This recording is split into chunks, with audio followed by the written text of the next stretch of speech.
এমন একটা সময় কি অতিবাহিত হয়নি যখন কেউ তোমার কথা মনে করতো না? এমন একটা সময় কি ছিল না যখন কেউ তোমার ব্যাপারে কিছু বলতো না?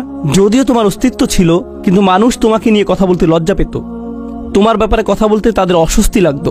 তৎক্ষণাৎ পরবর্তী আয়াতে তিনি বললেন, তিনি মানুষকে একটি তরল পদার্থ থেকে সৃষ্টি করেছেন, এক ফোঁটা পানি থেকে, নুতফা, যা মিশ্রিত, অর্থাৎ মিশ্রিত নারী এবং পুরুষের মাঝে।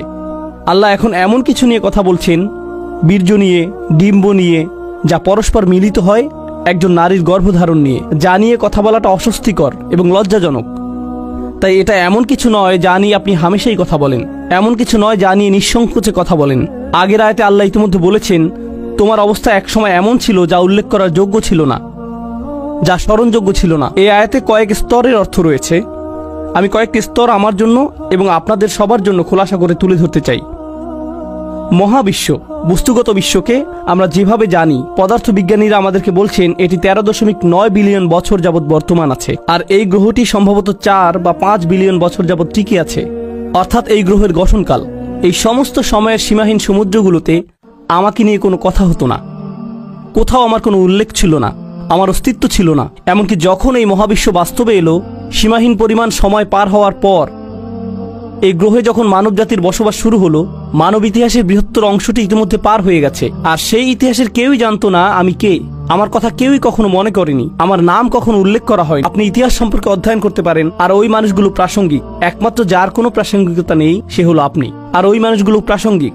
একমাত্র যার কোনো প্রাসঙ্গিকতা নেই সে হলো আপনি, আমি। কিন্তু তাদের কাছে আমাদের অস্তিত্ব ছিল না। এই কথাগুলো মনে করিয়ে দিয়ে আল্লাহ বলছেন, অধিকাংশ সময় ইতিমধ্যে অতিক্রান্ত হয়ে গেছে যখন আপনি আর আমি সম্পূর্ণ অপ্রাসঙ্গিক ছিলাম, আমরা গল্পের অংশ ছিলাম না।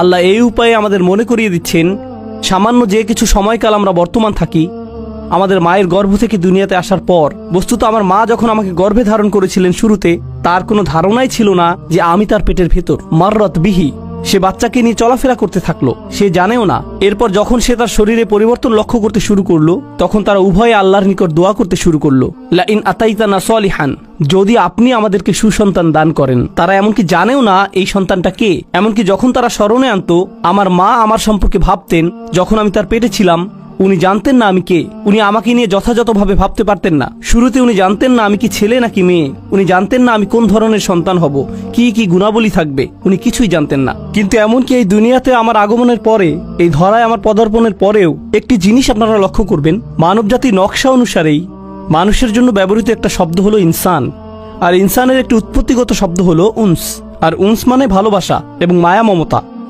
মানুষ শুধু ভালোবাসা প্রদান করে না, তারা ভালোবাসা গ্রহণও করতে চায়, তারা মায়া মমতা পেতে চায়। সেজন্য বাচ্চাকাল থেকেই, যে মুহূর্ত থেকে সে নিজের সম্পর্কে কিছুটা সচেতন হতে শুরু করে, মা যদি বাচ্চার দিকে না তাকায়, আম্মু আম্মু আম্মু আম্মু, আপনাদের যাদের ছোট বাচ্চা আছে ব্যাপারটা জানেন ইতিমধ্যে, বাচ্চাদের মনোযোগ প্রয়োজন, তারা সর্বদা এর খোঁজ করে।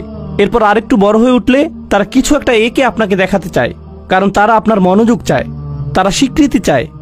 দেখো আমি কি জামা পরেছি, দেখো আমি কি এঁকেছি, দেখো আমি কি করতে পারি। বাচ্চাটা এখনো লাভ দিতে পারে না, উপরের দিকে একটুখানি লাভ দিয়ে বলে, আমাকে দেখো, দেখেছো, আবার দেখো, কারণ তার নিজের জন্য ওই মনোযোগটুকু দরকার। সে মাজকুর হতে চায়। সূরা ইনসানের প্রথম আয়াতে উল্লেখিত শেষ শব্দটি মাজকুর। মাজকুর মানে যার কথা উল্লেখ করা হয়, যার নাম স্মরণে আনা হয়। এটি মানব প্রকৃতির ভেতরে স্থাপন করে দেয়া হয়েছে, আর এভাবে বড় হতে থাকেন। কিশোর বয়সে পৌঁছলে আপনি সুন্দর সুন্দর জামা কাপড় পরতে চান, আকাঙ্ক্ষা করেন নিজেকে যেন সুন্দর দেখায়, কারণ আপনি সবার নজরে পড়তে চান, দৃষ্টিতে পড়তে চান, এবং মাজকুরও, নিজের উল্লেখও চান। আশা করেন মানুষ যেন আপনাকে নিয়ে কথা বলে। আরো বড় হতে থাকলে, এখন আপনি বিশ্ববিদ্যালয়ে পড়েন, আমি জানি এখানে সমাবর্তন হতে যাচ্ছে, গ্র্যাজুয়েট হওয়া অনেক বড় একটা ব্যাপার। কি হয় যখন ছাত্ররা তাদের সার্টিফিকেট পায়? অনেকে ইনস্টাগ্রামে এবং ফেসবুকে তাদের সার্টিফিকেটের ছবি আপলোড করবে। আপনি ছাড়া কেউ, যারা কোনো পরোয়া করে না, কিন্তু আপনার ভেতরে আছে মাজকুর হওয়ার আকাঙ্ক্ষা। মানুষ যেন আপনার নাম উল্লেখ করে এমন একটা চাহিদা। মাশাআল্লাহ, অভিনন্দন, কংগ্রাচুলেশনস। আমাদের জীবনটাই কেটে যায় স্বীকৃতি খুঁজতে খুঁজতে। এমনকি মানুষ যখন বিয়ে করে, স্ত্রী স্বামীর কাছ থেকে স্বীকৃতি পাওয়ার আশায় থাকে, আবার স্বামীও স্ত্রীর কাছে স্বীকৃতি পাওয়ার আশায় থাকে। আমরা আমাদের পিতামাতাকেও সন্তুষ্ট করতে চাই। যখন গ্র্যাজুয়েট হন, সবাই আপনাকে অভিনন্দন জানাচ্ছে, কিন্তু আপনি আপনার বাবার কাছে মাজকুর হতে চান। বাবা আমি পাশ করেছি, বাবা আপনার ছেলে পাশ করে ফেলেছে, বাবা ছবিগুলো দেখেছেন। বাবার কাছ থেকে এই অভিনন্দনটা আপনি পেতে চান, অথবা আপনার মায়ের কাছ থেকে, কারণ সবসময় এমন বিশেষ কেউ থাকে